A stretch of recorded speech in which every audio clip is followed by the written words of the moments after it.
Good evening, Facebook, YouTube, Daily Motion, and Twitter. This is Rich again, back for your third and final video blog of the night for Monday, February 23rd, 2015, around 8:20 p.m. in Berwick, Massachusetts. Dark out, very cold, and tomorrow morning the lows are going to be below zero in most of the Massachusetts area. Some news to report. Canucks goaltender Ryan Miller might miss 4 to 6 weeks of action with a knee or leg injury. Tough break for the Canucks. And prayers to actor Leonard Nimoy, who's famous for playing Spock on Star Trek in the Star Trek movies. He's hospitalized with severe chest pains. And sad news to report in the world of Hollywood. Actor Ben Wolf, famous for being in American Horror Story, passed away at the age of 34. He got hit with a car mirror. That's tragic, so prayers to his family. That's about it on the news. My third and final video blog subject of the night is the personality profile. Tonight's personality profile is former NBA player and current coach and president of the Los Angeles Clippers basketball organization, Doc Rivers. Doc Rivers has played in the NBA for about 13 seasons, and he's coached in the NBA since 1999. Doc Rivers' real name is Glenn Rivers, and he was born and he grew up in Chicago, Illinois. He played high school basketball, and he was a McDonald's All-American in high school. Then he went to play basketball at Marquette as a point guard. He was a pretty good point guard. And also, in 1982, Doc Rivers was on the FIBA World Basketball team for the United States. He won a world championship with them, and he was named the most outstanding USA basketball player by the U.S. Basketball Organization in 1982, which was pretty good. He decided to go into the NBA draft in 1983, and he got selected in the second round by the Atlanta Hawks with the number 31st overall pick. And he played the first several seasons of his career, the first 8 seasons of his career with the Atlanta Hawks. Was a good point guard. He teamed with Dominique Wilkins, the human highlight reel, which he'll be a future blog subject. And to form an outstanding duo. There were some years that Doc Rivers was the second best player on the Atlanta Hawks, and the Atlanta Hawks only made it to the second round a couple of times while he was in uniform. But he made the 1988 All-Star team. He was a decent NBA player. After his time with the Hawks ended, he bounced around from team to team. The Clippers, the Knicks, and the Spurs. He ended his career as like a backup player in 1996.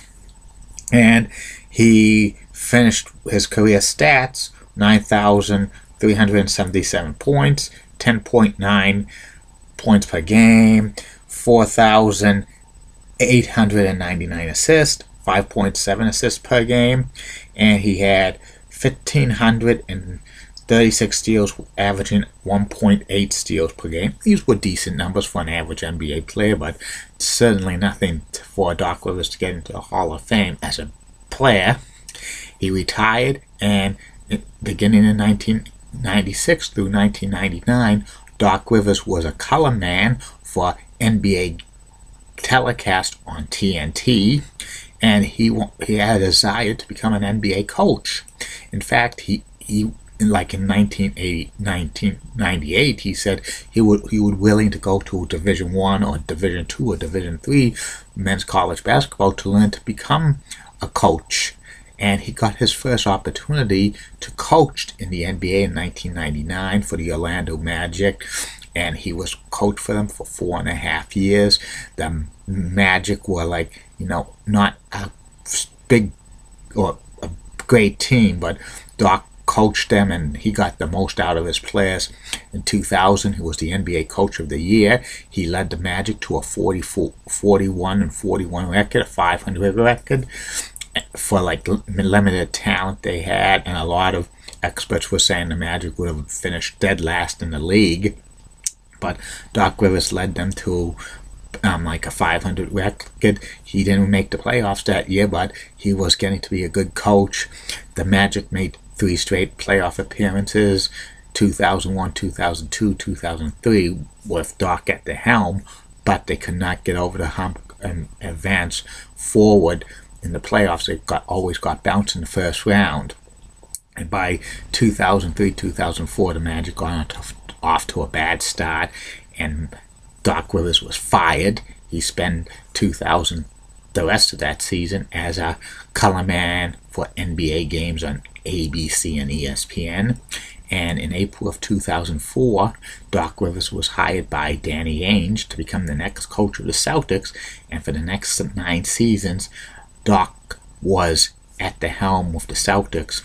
First season, the Celtics, he led the Celtics to a division championship, but they got bounced in the first round. Then they had a couple of years where the Celtics were horrible. In the third season with Doc Rivers coaching, they went through an 18-game losing streak. Any coach who goes through an 18-game losing streak on the second or third year on the job probably going to get terminated or fired, but he didn't, which was pretty good. And then the next season, the Celtics acquire Kevin Garnett and Ray Allen, and with Paul Pierce, they gel together, and they finish with the best record in the NBA, and then they win the NBA championship that year. It was the first time that Doc Rivers won a playoff series in 2008. In fact, it was his first NBA championship either as a player and a coach. And then he led the Celtics to several division titles and stuff, signed a few contract extensions along the way, and everything was going great into about 2013, when the Celtics were aging and stuff, and then they traded Kevin Garnett and Paul Pierce away, and Ray Allen left as a free agent to go to Miami, and Doc Rivers did not want to be part of another major rebuilding process for the Celtics. In fact, there was rumors that he was going to retire or take a year off from basketball, go back to maybe broadcasting games and stuff like that. And when Doc Rivers was with the Celtics, he did not own a house in the Boston area.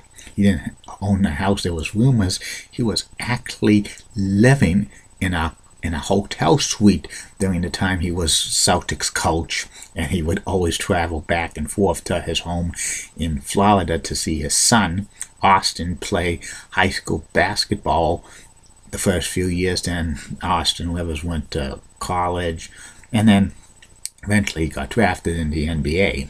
And in June of 2013, Doc Rivers coaching rights were traded to Los Angeles Clippers for draft picks, but after this deal was consumed, the Celtics and Clippers could not make a trade with one another for a couple of years.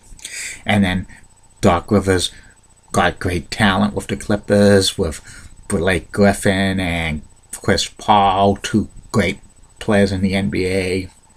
And he led the Clippers to a division championship and then to the second round of the NBA playoffs, but they got bounced last year, 2013, 2014. And then Doc Rivers got added a title, President of Basketball Operations for the LA Clippers. He did not have that role with the Celtics because Danny Ainge had that role, and Danny Ainge was not going to relinquish it to give it to Doc. And Doc's, still with the team, and they've been having a decent season this year. And Doc Rivers' career coaching record is 681 and 517 to date, and his playoff record 70 and 64. And Doc Rivers, if he wins another NBA championship, he's probably a serious candidate to be a Hall of Fame coach. And we'll wait and see how it plays out and stuff like that. Doc was a very great coach for the Boston Celtics, and I agree with that. And that's about it on him. Love doing these video blogs. Tomorrow, 3 more video blogs are coming. For First video blog will be about the top 10 TV sports theme songs ever.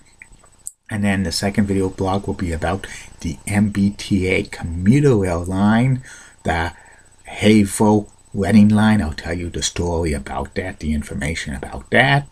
And the third and final video blog of the night about personality profile, which will be about former WWE manager, the Doctor of Style Slick. I'll tell you the story about him, and you'll be surprised what he's doing now. And coming soon to these video blogs, a few more top 10 lists before it goes on hiatus. Wednesday, I have a top 10 list of the top 10 greatest Ric Flair matches of all time. The 16-time World Heavyweight Champion, the Nature Boy, and it's coincidentally his birthday's in 2 days. He's turning 66. And there'll be a second video blog about Ric Flair on his birthday. This is a special occasion. I don't want to disrespect the 16-time world champion. The second video blog will be about Ric Flair's run in the WWE from 1991 through 1993. And there'll be other blogs this week. Lee Smith, D'Lo Brown, Dennis Green, Patrick Ewing to round out all the video blogs this month, except maybe one or two for the personality profile with great African American people in honor of Black History Month. March for some of the personality profiles.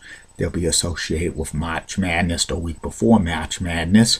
Won't tell you who they're going to be, but it could be Dick Vitale, Al McGuire, Billy Packer, Jim Valvano, Clark Keller, Christian Leitner, some of them. And also the WrestleMania reviews coming in March because of WrestleMania, and maybe the week before. The personality profiles could be some famous Major League Baseball players of all time. And these are going to continue, and maybe, just maybe, it will be time. It's time. It's Julie Broughton time. Well, good night. See you tomorrow, everybody.